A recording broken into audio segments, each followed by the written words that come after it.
Michigan had its long-awaited hearing with the NCAA over the whole Spygate sign-stealing allegations. Connor Stalions showed up as a prize witness. Can you believe this?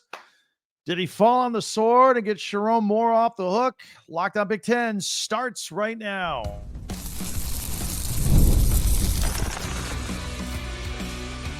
You are Locked On Big Ten, your daily podcast on the Big Ten Conference. Part of the Locked On Podcast Network, your team every day. Welcome to Locked On Big Ten. I'm Craig Sheeman. 40 years as a sports talk show host and play-by-play announcer, and I want to thank you for making us your first listen each and every day. We are free and available wherever you get your podcasts.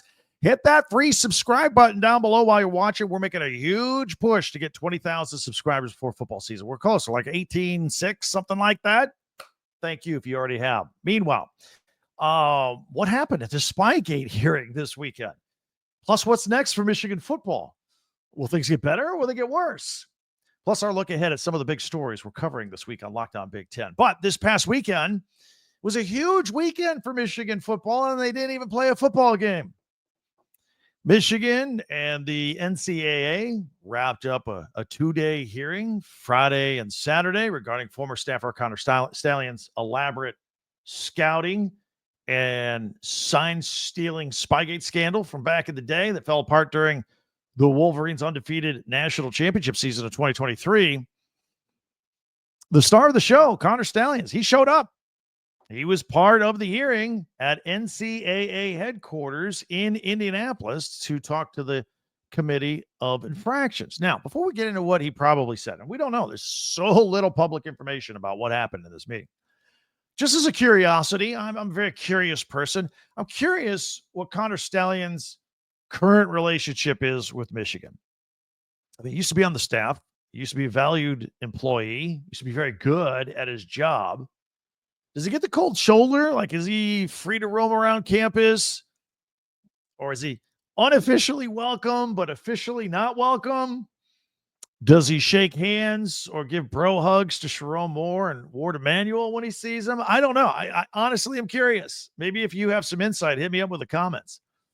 Because he's a very unique person with a very unique background. But as sure as I am sitting here right now talking to you, I absolutely can guarantee, without having been in that room for that hearing, that Stalions' role was to dutifully fall on the sword, to jump on the hand grenade, if you will, and tell the NCAA that the whole Spygate mastermind situation was all him.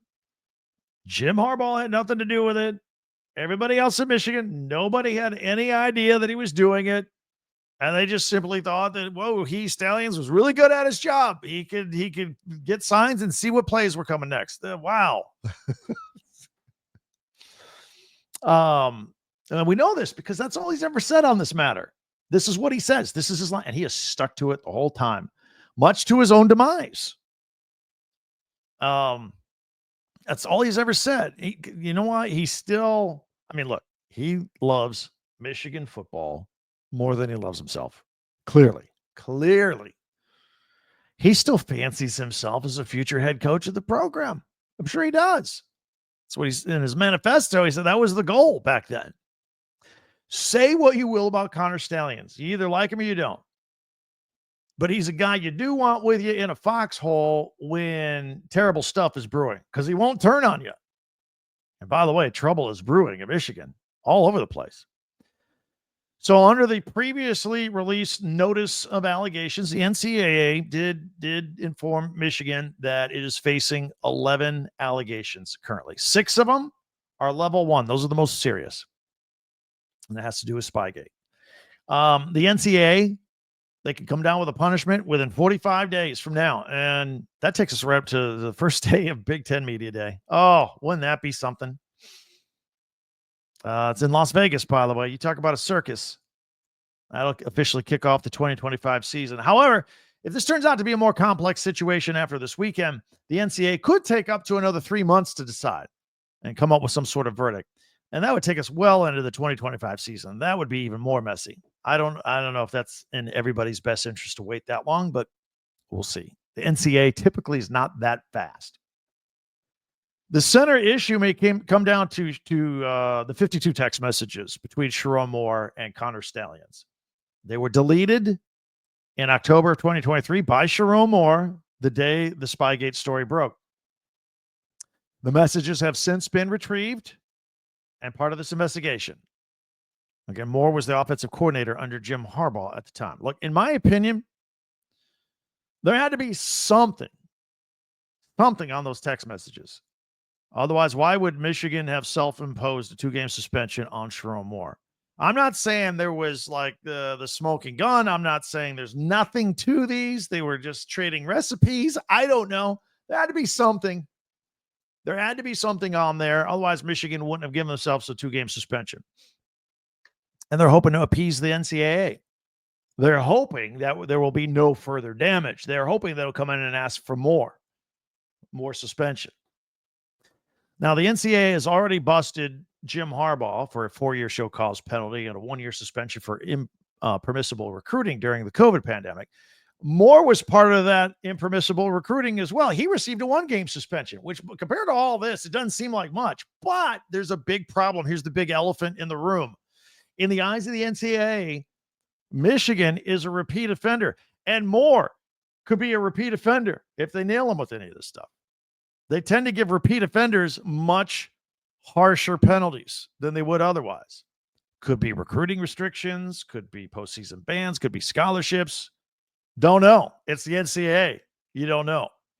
But no matter how long this drags on, Michigan says that the school will not be commenting further. Right now, this is it. No comment. We didn't get much information from this weekend. We just saw some of the people that were there coming and going. We knew it was on the calendar for Friday and Saturday.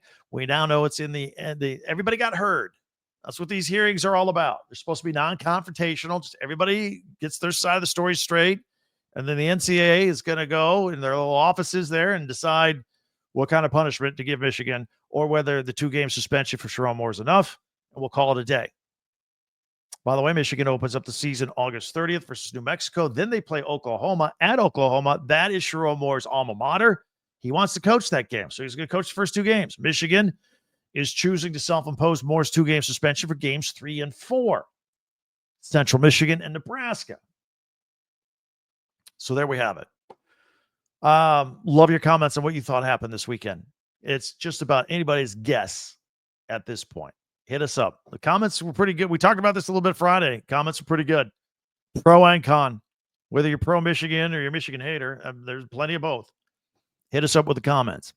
Also, if you don't mind, be sure to hit that subscribe button for free and follow Locked On Big Ten for free wherever you get your podcast. That way you get the latest episode of this podcast as soon as it becomes available each and every day.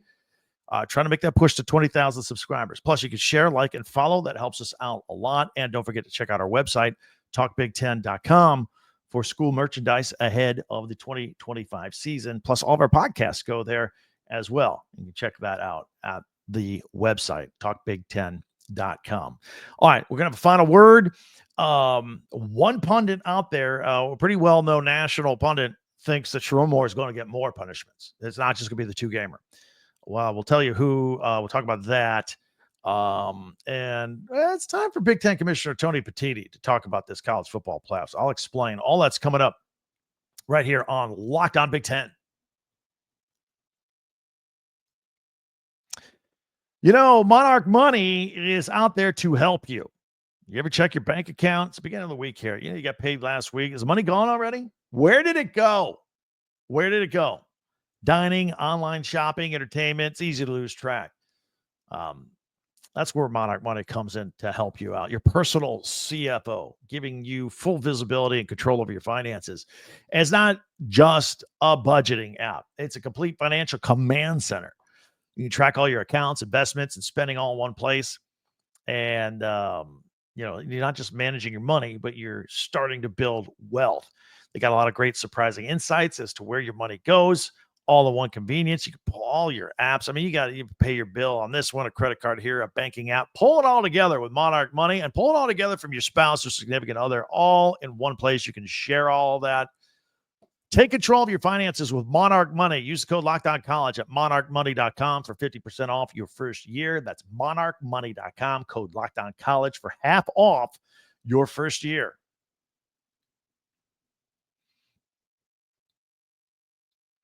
All right. Thanks for making Locked On Big Ten your first listen each and every day. We really appreciate it. Tell your friends about us. Word of mouth. If you're a Big Ten fan, I know you know other Big Ten fans that you talk to. They might not even know we're out here every day. Let them know. Let them know, please. Word of mouth is fantastic. Now, coming up this week, there's a lot we want to cover. And I told you there's more on this hearing with Michigan and the NCAA. We're trying to figure out what it means for the future of Michigan football, the immediate future for Michigan football.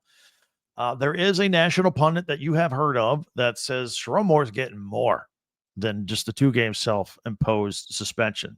We'll discuss that. So I'll let you know who it is, what he says, and what I think about it. That's what we do on this podcast.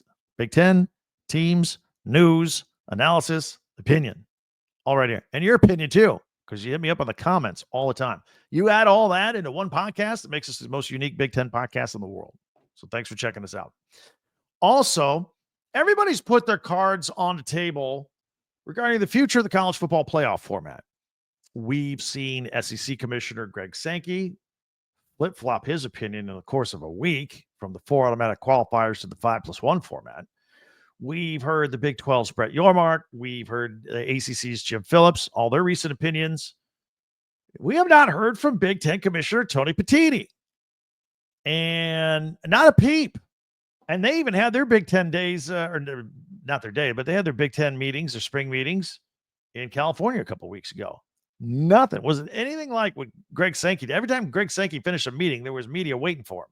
And he talked. He talked a lot. It's time for Tony Petitti to talk. Let's get where he's at. I hope he's not running the clock waiting for July 22nd for his annual State of the Big Ten press conference to say anything or get asked any questions about it. That's a long time away. That's like, 6 weeks away. Let's get something going now so we can kind of figure out where we're going with this. There's like a December 1st deadline on all this. Would love to hear from Tony Petitti. So we need some answers before then. Plus, it'll make for great podcast talk information. Many ways for you to interact with me. Hit me up, Twitter, X, @TalkBig10, plus our website, talkbig10.com for podcasts and merchandise right there. Hit that subscribe button for free as we push to 20,000 subscribers before the start of football season. And that way you'll never miss an episode of Locked On Big Ten, available to you each and every day. Check us out for a second listen. We got a longer form podcast out today where we really get into the House settlement and the revenue share. If you want to go find that on our page as well, explains it. Takes a very complicated issue, $2.8 billion worth, boils it down to very, very simple. So you can explain it to your friends and figure out what's going to happen with your team. And I think the Big Ten comes out ahead of this, out of everybody with the revenue share. And I explain why in that podcast as well. Don't forget to check out a second listen with our friend Brian Smith from the Portal Show. Everything transfer portal. He's got it. He's on top of it. The Portal on YouTube, wherever you listen to your podcast. That'll do it for us. Thanks for checking us out. For Locked On Big Ten, I'm Craig Sheeman. We'll talk to you next time.